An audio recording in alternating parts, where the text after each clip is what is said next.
La atención en este momento y lo saludamos para que nos cuente cómo fue lo de Castillo y qué se espera de Boluarte, Dina Boluarte, la vicepresidenta que acaba de asumir como presidenta de ese país. ¿Qué tal? Buen día. ¿Cómo estás, Hugo? Muy buenos días acá desde Perú. Un saludo también para toda la ciudad y todo el país. Sí, bueno, han sido en realidad un día de miércoles, digamos, para hacer un resumen. Imagínate nada más que en 5 años hemos tenido 6 presidentes de la República. El día de ayer, el expresidente Pedro Castillo empezaba el día con este batacazo, ¿no es cierto? Rompiendo el orden constitucional, pateando el tablero. De inmediato disuelve el Congreso no reconoce esta decisión, la llamó de inconstitucional. De inmediato fue vacado, digamos, una sesión que tenía previsto empezar en la tarde. Finalmente se adelanta un poco para apurar en la vacancia presidencial, ya se tenían los votos. El mismo presidente, aún en funciones, termina siendo detenido. Se aprueba la moción de la vacancia presidencial ya con resolución incluida y de inmediato asume la presidencia la que era entonces la vicepresidenta y hoy se ha convertido en la primera presidenta mujer del país, en la historia del país, Dina Boluarte, de la que ya habló de una unidad entre las fuerzas políticas, tanto de oposición como del oficialismo. Ha pedido calma a la población y que de inmediato se va a poner a trabajar para nombrar o juramentar a un gabinete ministerial que sea de consenso y evidentemente para frenar un poquito esta crisis política que ya, como has podido observar, se ha venido arrastrando por varios años.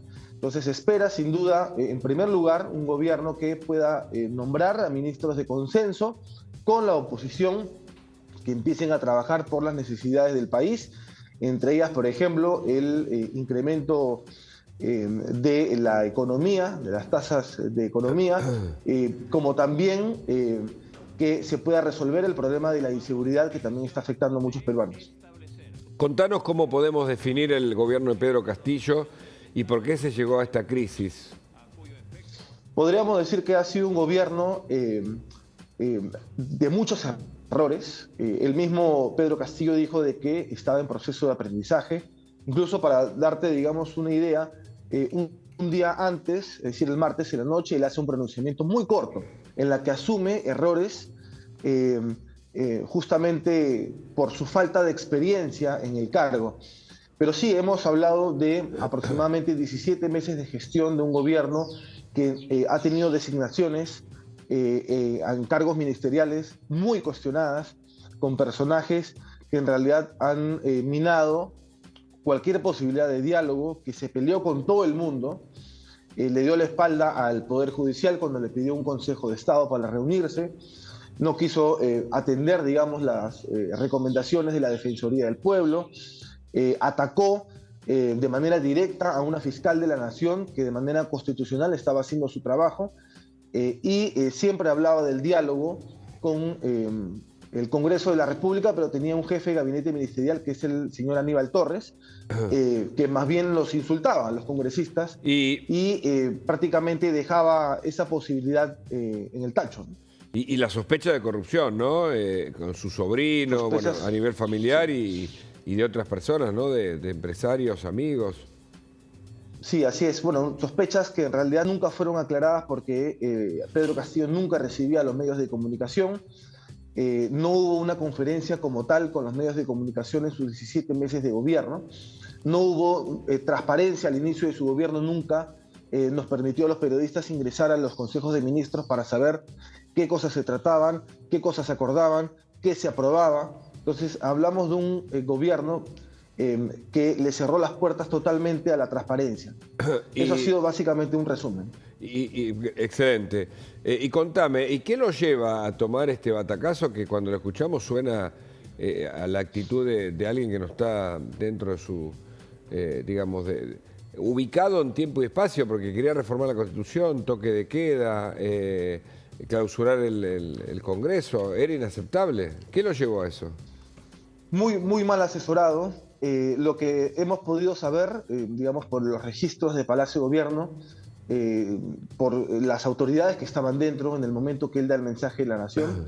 Y hemos podido corroborar de que ha estado, por ejemplo, que fue entonces su jefa de gabinete ministerial, Betsy Chávez, y también el ex jefe del gabinete ministerial, Aníbal Torres, que terminó siendo el jefe de asesores del gabinete de la premier Betsy Chávez. Es decir, se hizo ahí un trueque, ¿no?